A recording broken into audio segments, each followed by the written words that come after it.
बिस्मिल्लाहिर्रहमानिर्रहीम। अस्सलाम वालेकुम। उम्मीद करती हूँ आप सब खैरियत से होंगे। मैं स्मीना गुल अपने किचन में आपको खुशामदीद कहती हूँ। आज हम बनाएंगे गजरेला, जो कि गाजर के साथ तैयार होता है। ये बहुत मज़ेदार खीर है और ये सर्दियों में बहुत ही मज़ेदार लगती है। झटपट से बनने वाली रेसिपी है और जैसे सर्दियों से बंदा खाने से इंजॉय करते हैं, सर्दी से भी बचना चाहिए। सर्दी की वजह से ही आज मेरी तबीयत नासाज है और इसीलिए आवाज़ भी जो है ना, पता चल रहा है कि तबीयत ख़राब है। अल्लाह पाक हम सबको सेहत दे। आए चलते अपनी रेसिपी की तरफ। 6 किलो मैंने दूध ली है और 3 पाव गाजर ली है। इसको धो के अच्छे से मैंने क्रश कर ली है, जिसको कद्दूकश भी बोलते हैं। आधा किलो चावल लिए हैं, जिनको मैंने पानी में भिगो दिए है।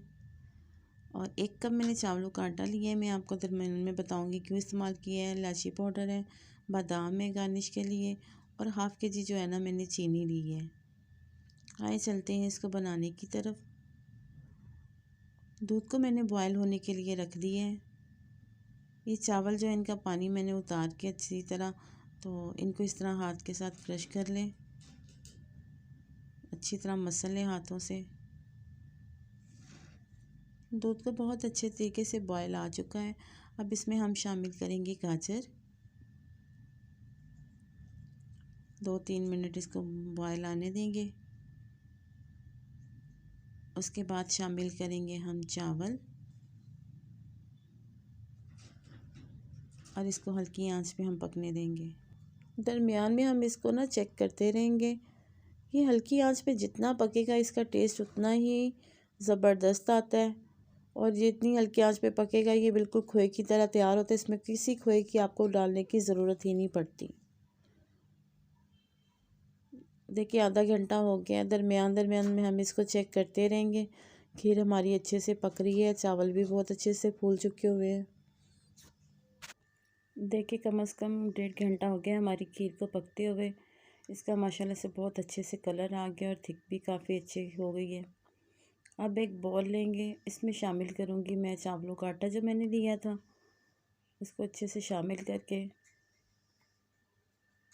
1 गिलास पानी का शामिल करके इसको हम पतला सा बैटर बना लेंगे। साथ साथ इसको हिलाते रहे ताकि इसमें गुठलियाँ ना बने। बाकी पानी भी इसमें शामिल करके एक पतला सा हम इसका बैटर बना लेते हैं।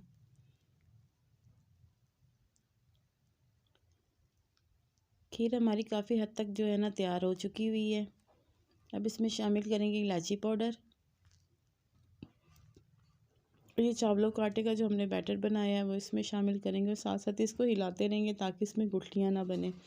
इसको डालने का मकसद ये होता है कि खीर जो हमारी बहुत जल्दी थिक हो जाती है और जितनी गाढ़ी खीर होगी वो उतनी ही मज़ेदार लगती है। पतली खीर में एक तो पानी छोड़ देती है और दूसरा खाने में भी इसका टेस्ट ठीक नहीं आता।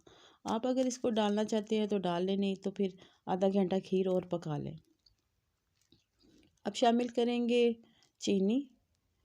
चीनी को शामिल करके हम मज़ीद आधा घंटा जो है ना, इसको पका लेंगे। माशाल्लाह से देखिए बहुत मज़ेदार हमारा गजरेला जो तैयार है। थोड़ी मेहनत लगती है लेकिन बहुत ही मज़ेदार तैयार होता है। अब इसको प्लेट में इस तरह हम निकाल देते हैं, थोड़ा ठंडा होने तक ना। माशाल्लाह से इसकी थिकनेस चेक करें, इसका मतलब है हमारा गजरेला जो है ना, वो तैयार है। गजरेला हमारा माशाल्लाह से रेडी हो गया है।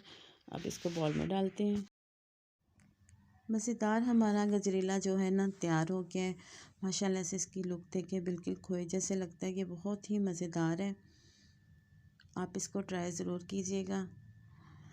अल्लाह पाक हम सबको अपने ईमान में रखे और अल्लाह पाक हमारे रिज़्क़ में इजाफ़ा दे और अल्लाह ताला हमें सेहत भी दे और सेहत वाली ज़िंदगी भी अता करे।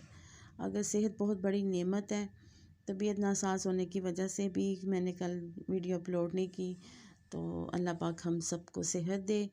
और उम्मीद करती हूँ आपको मेरी रेसिपी पसंद आई होगी। अगर आपको मेरी रेसिपी पसंद आई, इसको लाइक शेयर और सब्सक्राइब ज़रूर कीजिएगा और साथ लगे बेल आइकन के बटन को ज़रूर प्रेस कीजिएगा ताकि मेरी हर आने वाली वीडियो का नोटिफिकेशन आप तक पहुँच सके। और मेरे चैनल को सब्सक्राइब भी ज़रूर कीजिएगा। ये आप लोगों का प्यार होता है। मुझे दें इजाज़त, मिलते हैं अगली मज़ेदार रेसिपी के साथ। ओके, अल्लाह हाफिज़।